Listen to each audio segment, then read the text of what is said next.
오늘 선포되어질 하나님의 말씀은 신약성경 요한복음 10장 19절부터 29절까지의 말씀입니다. 신약성경 205페이지 163페이지에 있습니다.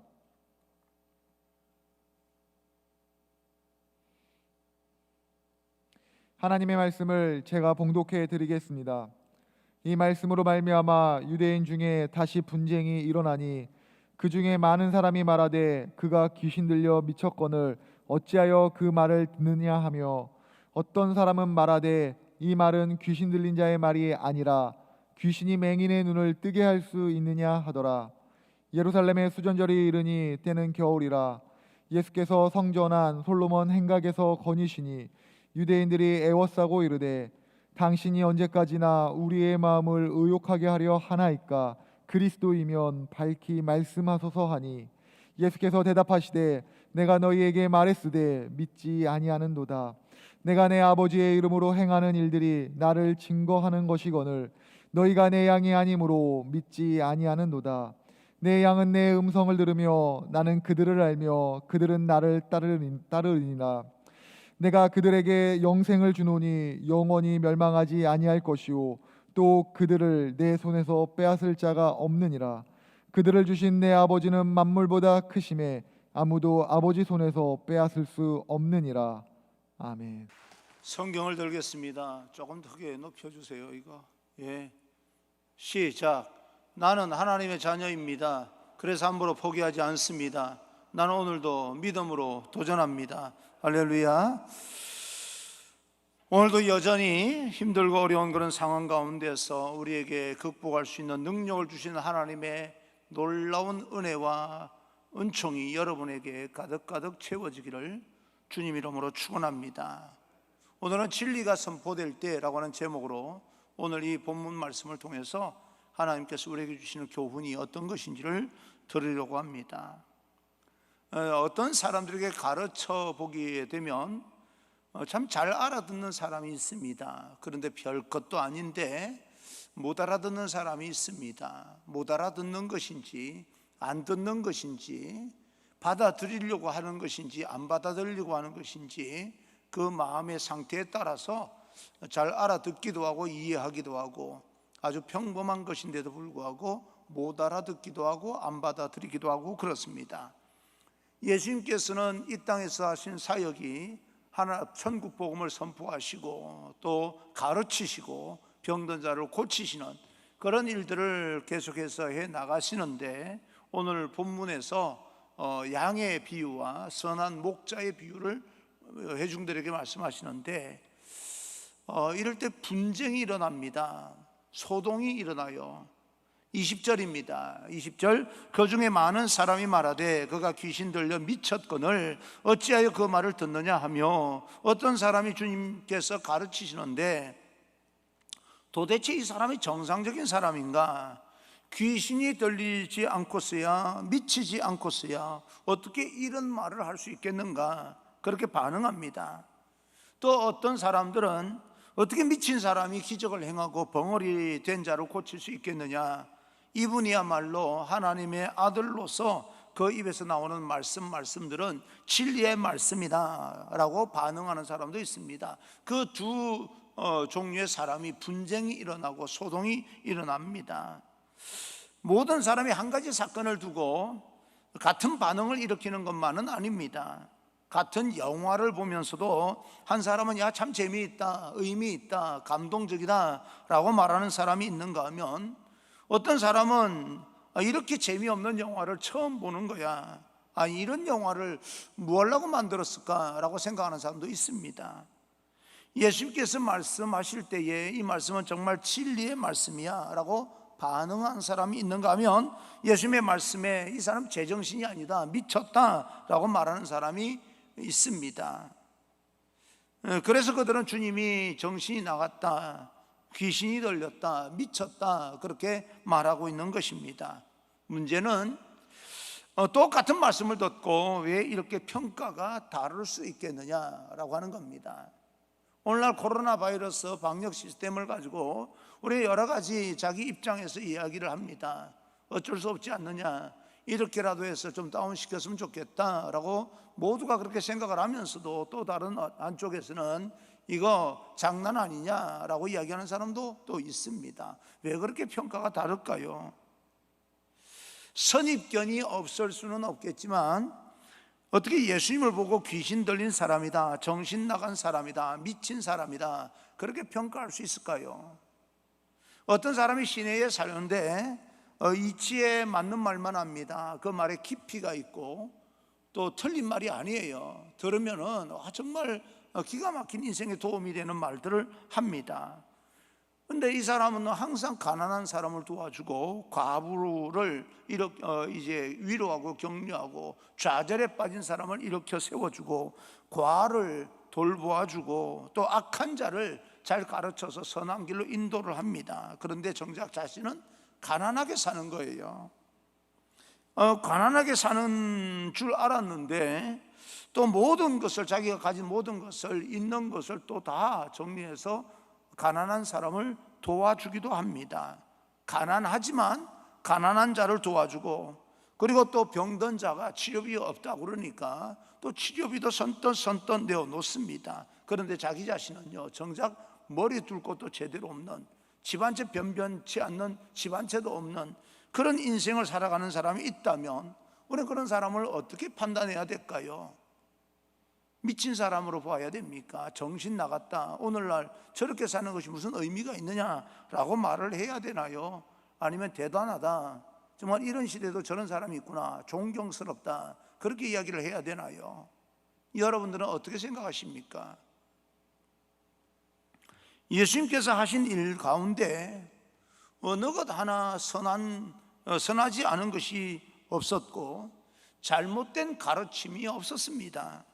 그런데 예수님께서 어떻게 귀신 들렸다, 미쳤다, 제정신이 아니다 라고 평가할 수 있을까요?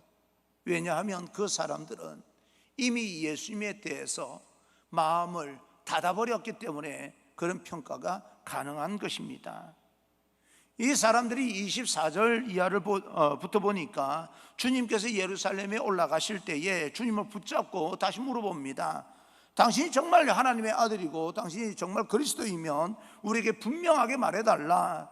왜 사람을 이렇게 혼란스럽게 만드냐, 혼동스럽게 만드냐 라고 물어봅니다. 그때 예수님께서 대답하시기를, 25절입니다 25절, 예수께서 대답하시되 내가 너희에게 말하였을 때 믿지 아니하는도다. 내가 내 아버지의 이름으로 행하는 일들이 나를 증거하는 것이거늘. 그렇게 대답을 합니다. 이미 내가 말했다. 아니, 말한 정도가 아니라 분명하게 내가 말했고, 내가 말한 대로 행동을 했고, 하늘의 기적을 이 땅에서 베풀었다. 그런데도 불구하고 그렇게 물어보는 너희들의 마음이 어떤 마음이냐? 문제는 내가 말하지 않아서 받아들이지 않는 것이 아니고, 모르는 것이 아니라 내가 말을 했는데도 불구하고 너희들이 받아들이지 않은 것이다. 결국은 뭐예요? 너희들의 문제다. 그렇게 말하고 있습니다. 첫째, 예수님의 말씀을 듣고도 믿지 않는 이유가 무엇일까라고 하는 겁니다. 단 한 가지입니다. 너희가 나하고 소속이 다르다. 내 편이 아니다. 그러니까 맞는 말도 안 들으려고 하는 것이다. 들리지도 않는 것이고요. 26절입니다 26절, 너희가 내 양이 아니므로 믿지 아니하는도다 라고 이야기합니다. 요한복음 8장 47절을 보게 되면 하나님께 속한 자는 하나님의 말씀을 듣나니, 너희가 하나님의 말씀을 듣지 않는 것은 하나님께 속하지 아니하였기 때문이다. 그렇게 이야기를 합니다. 소속이 이렇게 대단히 중요합니다. 우리가 주님의 말씀을 듣고 또 깨닫고 감동이 오고 마음이 움직임이 오고 설교를 들을 때 정말 맞아 수긍이 가는 이유가 무엇입니까? 여러분이나 저나 하나님께 속한 하나님의 자녀이기 때문에 그렇습니다. 그래서 우리는 들리고 깨닫고 감동이 오는 거예요.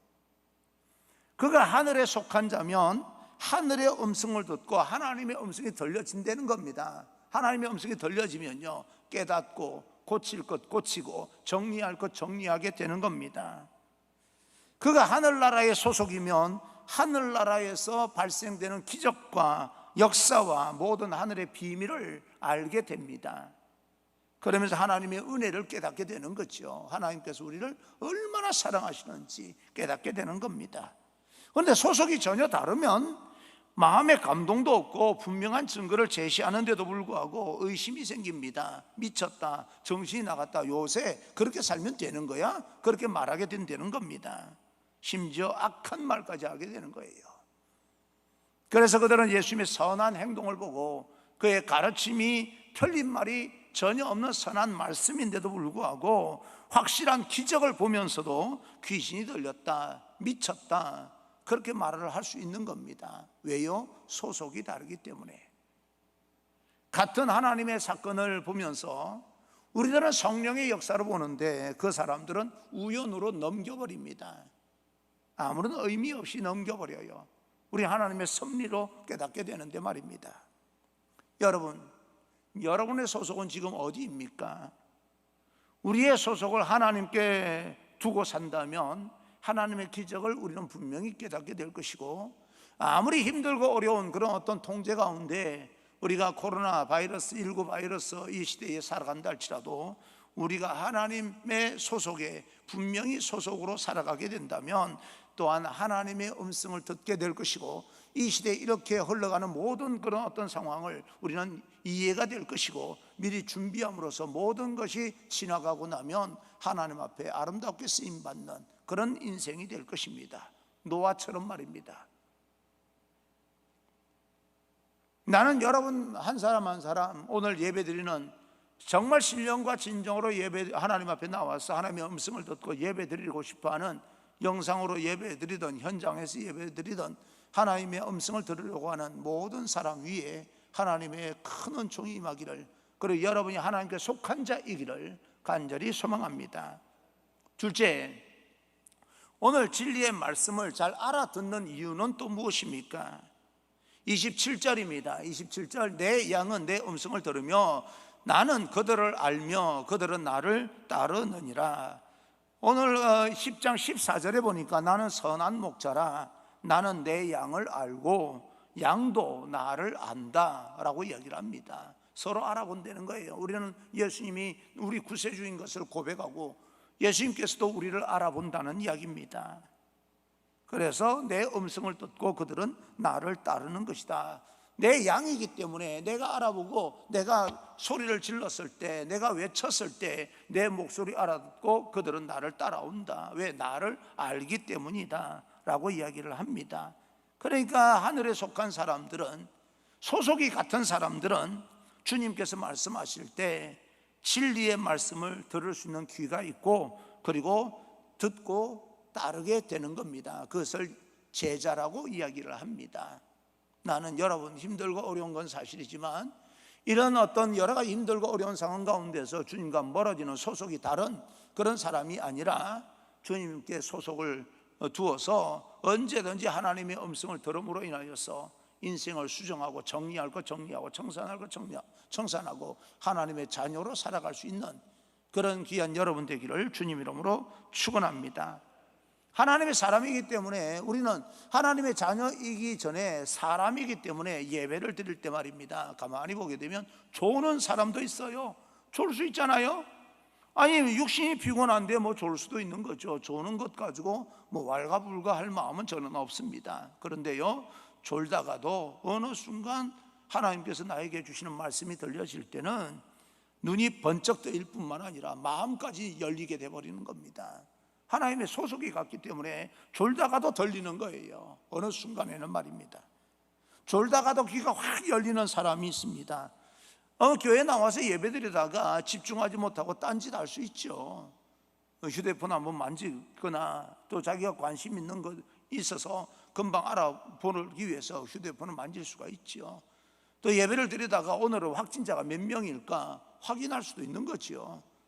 뭐 딴짓 할 수 있지 않습니까? 그렇게 딴짓하다가도 어느 순간 하나님의 음성이 들려오면 정신이 번쩍 들면서 그 음성, 하나님의 음성이 가슴속에 확 그냥 박히는 그런 사람이 바로 하나님께 속한 사람입니다. 겉으로 드러나는 그런 어떤 뭐 좀 실수하고 졸고 딴짓하고 하는 것 가지고 소속을 분명히 밝혀라 말할 것은 아니고요. 하나님께서 말씀하실 때 그 음성이 들려오는다 이거예요. 그래서 하나님의 말씀을 들을 때 아멘 아멘 하는 겁니다. 나는 여러분이 아멘 아멘 하면서 하늘에 속해 있는 사람이라고 하는 것을 밝힐 수 있기를 간절히 소망합니다. 왜냐하면 마음으로 하나님의 말씀이 들려서 아멘 했을 때는 내 삶이 바뀌기 때문에 그렇습니다. 하나님의 말씀으로 감동을 받았기 때문에 내가 좀 이 인생을 이렇게 살면 안 되는 거구나 라고 결단하는 의미에서 아멘 하는 겁니다. 처음부터 뭐 완전히 사람이 한번 듣고 감동이 됐다고 해서 완전히 변하는 것이 아니라 되돌아보면 이전에 그렇게 살았는데 이렇게 저렇게 뭐 그냥 되는 대로 살았는데 이제는 그렇게 살면 안 되는 거구나 라고 하는 것을 깨닫고 조금씩 나를 바꾸다 보니까 금방 변하지 않은 것처럼 보였는데 어느 순간에는 완전히 변해 있는 자기 모습을 발견하면서 내가 하늘에 속해 있는 사람이었구나 라고 하는 걸 또 깨닫게 되는 겁니다. 진리의 말씀이 들려오고 깨달아지고 조금씩이라도 변화시키면서 이 땅에서 거룩한 하나님의 사람으로 살아가려고 고백하는 사람들, 몸부림치는 사람들, 바로 내 양은 나를 알고 나를 따른다 라고 말씀하신 예수님 소속입니다. 듣기는 들었는데 따르지 않는다면 들은 게 아닙니다. 목자가 양에게 양을 불렀습니다. 야, 여기에 푸른 초장이 있고 쉴만한 물가가 있어, 이리 와 라고 이야기를 했습니다. 쳐다보면서 들은 것 같아요. 수긍을 합니다. 그렇구나. 그런데 가지도 않고 자기가 머물러 있는 곳에 그대로 있고 또 뒤돌아서서는 뭐 들은 척도 하지 않는 것은 안 들은 거나 마찬가지예요. 참 그 답답할 일 아닙니까? 들은 것처럼 보였는데 못 들은 거예요. 그래서 말씀을 들었다라고 하는 것은 아멘 하는 동시에 내가 그렇게 살겠습니다 결단하는 것을 이야기합니다. 이런 감동과 진리의 울림이 마음에 있다는 겁니다. 근데 아멘을 하긴 하는데 잘못하는 사람도 있어요. 말씀을 들을 때는 아멘 아멘해서 잘 알아들은 것처럼 그렇게 보였는데 뒤늦게 뜻이 맞는 사람들끼리 모여서 아니 목사님 그럴 수 있어? 라고 한다는 거예요. 그것은 알아들은 게 아닙니다. 그냥 아멘만 한 거예요. 해준 거예요. 그리고 나중에는 뜻이 자기가 마음에 안 드는 부분이 있어서 참고 있다가 어느 순간에 뜻이 맞는 사람끼리 모이면 그럴 수 없잖아, 우리 이거 가만히 있으면 안 되는 거잖아 라고 말했다고 하는 것은 말씀을 아멘 아멘 했지만 듣지 않은 것과 같다라고 하는 겁니다. 이것을 보게 되면 아멘만 잘해서 은혜로운 것이 아니라 아멘 한 대로 살아가려고 노력하는 사람이 제대로 들은 것이구나 라고 하는 것을 깨닫게 됩니다. 여러분, 이웃을 사랑합시다. 그러면 아멘 했어요. 그럼 사랑하려고 노력은 해야 될 거 아닙니까? 근데 아멘 하고 나서 나가서 전혀 그런 행동을 보이지 않는다면 안 들은 거나 마찬가지예요. 원수를 용서해 주라 라고 말을 합니다. 아멘 했어요. 그때 감동이 와서. 그럼 나가서 해보려고 노력을 해야 될 거 아니겠습니까? 독을 품고 계속해서 태도가 변하지 않냐고 괴롭힌다면 아멘한 게 아무런 의미가 없는 겁니다. 아멘만 잘해서 은혜로운 것은 아니구나. 아멘 하고 나서 실천하려고 노력하는 데까지, 말씀에 아멘하고 또 순종하는 데까지 나가야 되는 거구나. 사랑하는 성도 여러분, 여러분들은 이왕 아멘도 잘하고 아멘 했으면 말씀대로 살아가는 그런 우리 모두가 되어지기를 주님 이름으로 축원합니다. 예수님께서도 그렇게 비유로 말씀하지 않았습니까? 앞에서는 잘 듣는 척하다가 포도원으로 가라 그러니까 가지 않은 첫째 아들과, 또 앞에서는 그냥 나는 못 간다고 이렇게 투정 부리다가 뒤에서는 깨닫고 가는 사람과, 어떤 사람이 진짜 예수님을 따르는 사람인가? 여러분 어떻습니까? 앞에서는 곱상하게 이야기하면서 그 뒤에서는 엉뚱한 짓을 하는 사람이 예수 잘 믿는 사람입니까? 앞에서는 좀 틱틱거리는 그런 어떤 형태일지라도 뒤에서는 깨닫고 말씀에 순종하는 사람이 예수님을 진짜 잘 믿는 제자입니까? 그런데요, 나는 여러분 축복합니다. 앞에서도 아멘 잘하고 뒤에서도 순종하고 얼마나 좋은지 모릅니다. 어떤 것을 선택하려고 하기보다는 두 개를 조합해서 좋은 것을 선택하면 좋은 거죠. 그러므로 인하여서 우리 모든 하나님의 백성들, 여러분 한 사람 한 사람이 한 사람도 빠짐없이 하늘에 속한 자가 되기를 주님 이름으로 축복합니다. 이런 사람들에게 셋째, 하나님의 자녀에게 하나님은 약속해 주십니다. 28절입니다. 28절, 내가 그들에게 영생을 주노니 영원히 멸망하지 아니할 것이요 또 그들은 내 손에서 빼앗을 자가 없느니라. 하나님의 자녀에게는 영원히 멸망치 않는 영생을 주신다라고 말합니다. 여기서 영생이라고 하는 것은 단순히 영원히 사는 것만을 이야기하는 것이 아닙니다. 하늘의 권세와 능력과 그리고 또 그 권능을 우리에게 영원히 부어주신다, 그 말입니다. 주실 뿐만 아니라 그 누구도 빼앗을 자가 없게 만들어 주겠다. 여러분, 하늘의 권세와 능력과 권능을 우리에게 부어주실 때 우리가 그 권능으로 이 땅에서 어떤 어려움과 어떤 환난과 어떤 고통이 있다 할지라도 그 하나님께 주시는 능력과 권세와 권능으로 얼마든지 극복하고 버티고 견디고 승리할 수 있습니다. 그것을 우리는 빼앗을 자가 없다는 거예요. 우리가 빼앗기지, 마음만 열고 이 빼앗기려고 하지만 않는다면 빼앗을 자가 없다는 이야기입니다. 그래서 우리는 이 땅을 살면서 고난과 어려움을 당할 수가 있습니다. 다른 사람처럼 예수님께서도 말씀하지 않았습니까? 너희가 세상에서 환난을 당하나 환난을 당할 수 있다는 거예요. 슬픔을 당할 수 있습니다. 낙심할 수도 있고 좌절할 수도 있습니다. 그러나 우리는 거기에 머물러 있을 수 없는 이유는 우리는 반드시 하나님께서 주신 권세와 능력과 권능으로 승리할 줄 믿기 때문에 우리는 그 자리에 머물러 있을 수가 없습니다. 우리는 영원한 생명, 영원한 그 어떤 이 영생을 누릴 것을 우리는 알기 때문에, 확신하고 믿기 때문에 조금 좌절이 있고 실패가 있고 어려움도 있지만, 그러나 그 자리에 머물러서 우리는 절망하고 우리 인생을 포기하지는 않습니다. 위기도 있지만, 염려와 걱정할 수도 있지만 기도하면서 도전해 나가는 거죠. 어려움 몰라서 그런 게 아닙니다. 인생의 위기가 있지만 우리 이미 승리한 줄로 믿고 나가는 거예요. 모세가 이스라엘을 애굽에서 탈출시켜 나오는데요, 변덕이 심한 애굽의 바로 왕이 이 군대를 이끌고 병거를 이끌고 이스라엘을 죽이기 위해서 뒤쫓아옵니다. 여러분, 한번 결정하고 어렵게 10가지 재앙을 통해서 결정을 했으면요, 그냥 내보냈으면 그냥 내버려 두지 뭘 굳이 또 쫓아와서 다 죽이려고 합니까? 그런데 그 뒤에 내용을 알지 못하면 이스라엘 백성들은 홍해 바다를 만납니다. 죽은 거죠. 이게 우리 생각에 이게 살 길이 있습니까? 살 길이 없는 거예요. 야, 이거 죽었구나 이게.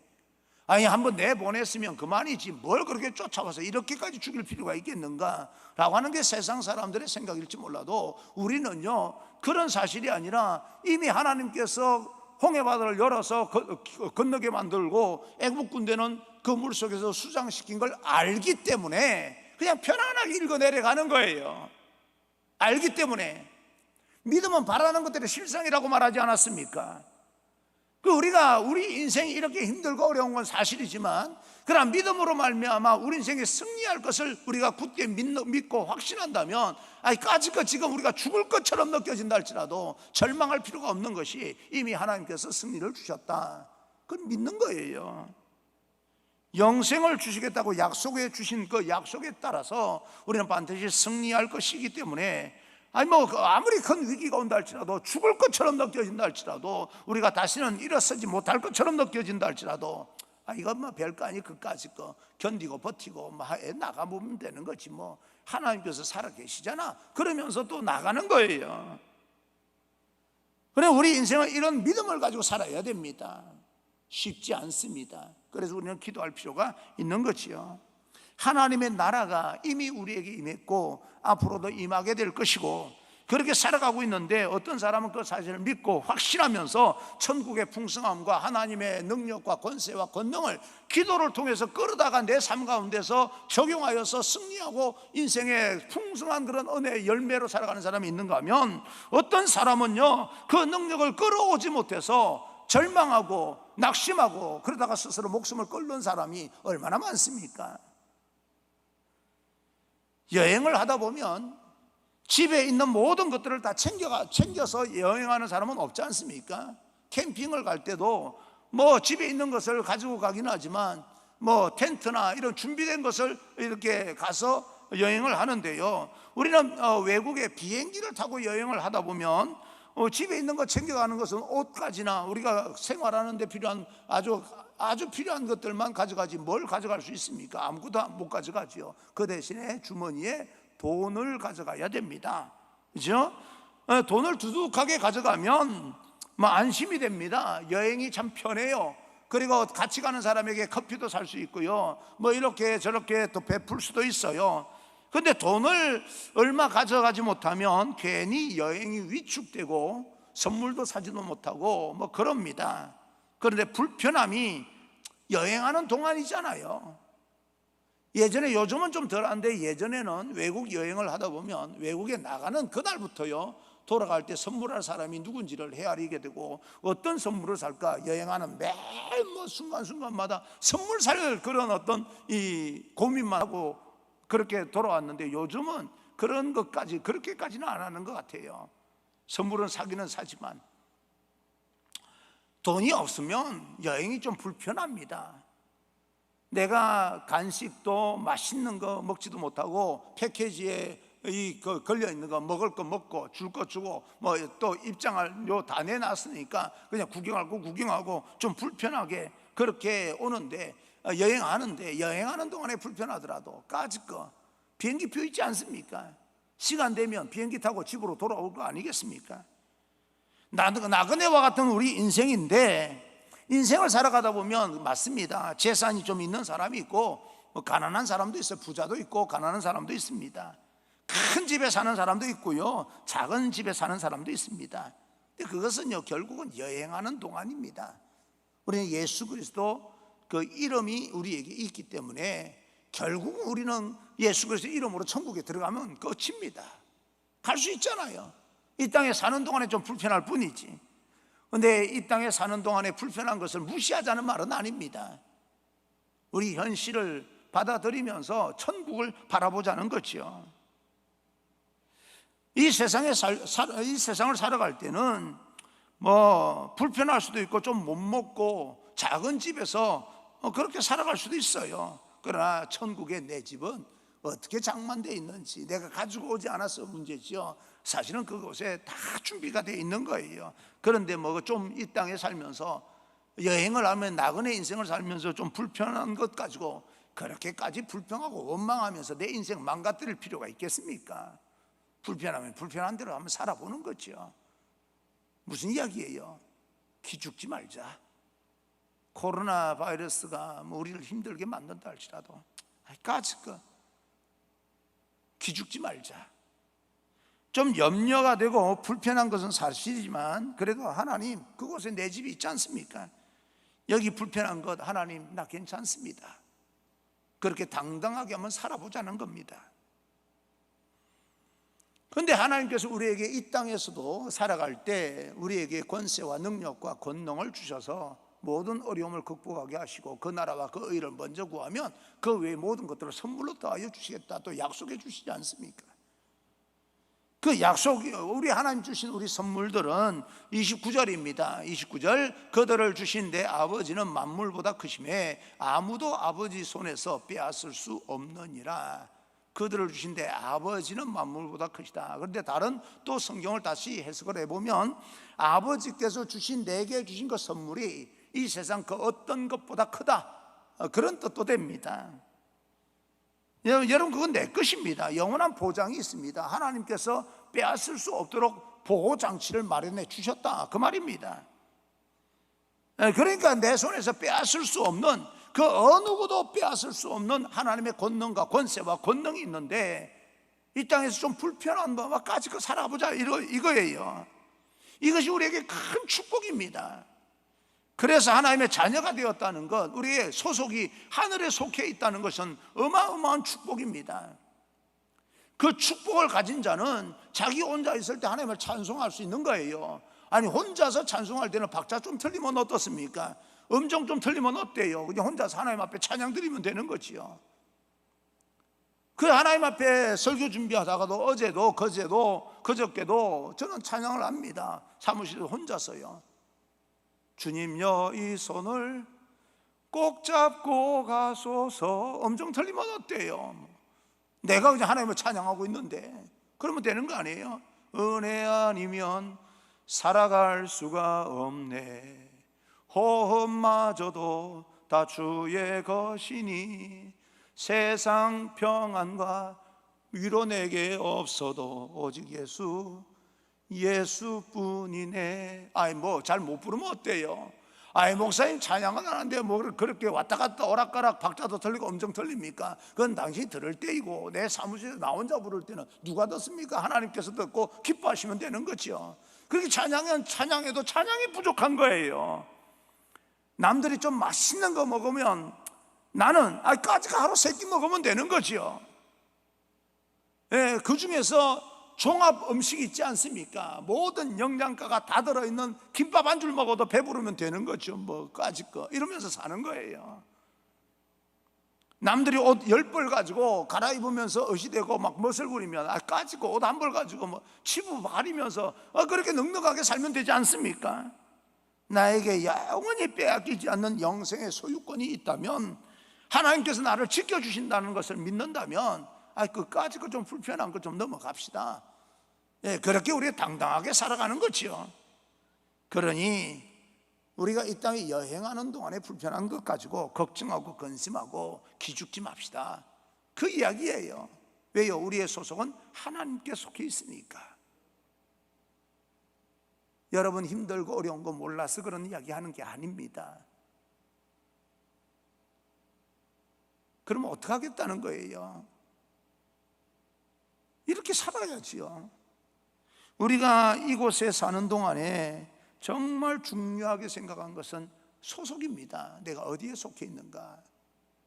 제가 첫 목회지에서부터 여기까지 이제 30년을 넘게 목회를 했는데, 30년 이상을 목회하면서 이렇게 떠올려 보면요, 참 많은 일들이 있었습니다. 시골에서 쌀이 다 떨어져서, 그때 80년대인데 90년대인데도 불구하고 쌀이 떨어져요. 교회가 약하니까. 그래서 장독에 이 오래되면 이 성미를 이렇게 했다가 쌀을 다 퍼먹으면 워낙 오래된 장독이니까, 그렇지 않습니까? 쌀이 장독에 다 붙어 있는 거 있지 않습니까? 바짝 말라가지고 그거 긁어가지고 마지막 밥을 해먹고, 쌀이 없어서 라면을 먹는데 정말 눈물 나게 먹은 적이 있습니다. 그것도 어디 교회였냐면 충청북도 중원군 이루면 수주교회에서. 정말 그때 생각하면요. 그리고 나서 울릉도에 가서 또 부목사로 와서 성질이 아주 못되게 생기지 않습니까? 그래서 또 그 교회에서 담임 목사님께 덤비다가 또 잘리고 말이에요. 그리고 나서 아버지라고는 소설이 나왔을 때 그 한강을 뛰어다니면서 속에서 나는 단장이라고 하는 이 장이 끊어진다는 그 느낌을 가진 적은 느껴봤습니다. 앞이 막막하고 정말 내 인생 여기서 절망이다라고 하는 그런 느낌이 들 때가 있었습니다. 그것도 모자라서 미국까지 이민을 갔는데요, 이민 가서 이렇게 하루하루 살아가다 보니까 거기서는 뭐 아는 사람이 제대로 있습니까? 누가 나를 쳐다보는 사람이 있습니까? 먹고 살아야 되는 문제가 현실의 문제가 될 때 절망을 느꼈을 때는요, 내 인생 여기서 하나님께서 이렇게 불러놓고 어떻게 내 인생을 이렇게 망가뜨릴 수가 있겠는가. 그래서 하나님 앞에 절박한 마음으로 기도할 때가 있었습니다. 그러면서 여기까지 온 거예요. 그런데도 불구하고 가만히 생각해 보면 그때일지라도 하나님께 원망하고 어떻게 하나님께서 내 인생을 이렇게 망가뜨릴 수가 있겠는가라고 할 때도 하나님과 멀어지지 아니하고, 그래서 하나님 앞에 더 대들면서 하나님 정말 이럴 수 있습니까? 하나님 나 좀 도와주세요. 정말 성전에 나가서 울면서 기도했던 적이 한두 번이 아닙니다. 소속이 참 중요하다.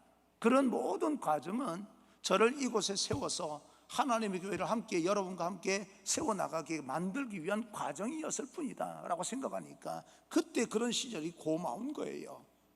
감사한 거예요.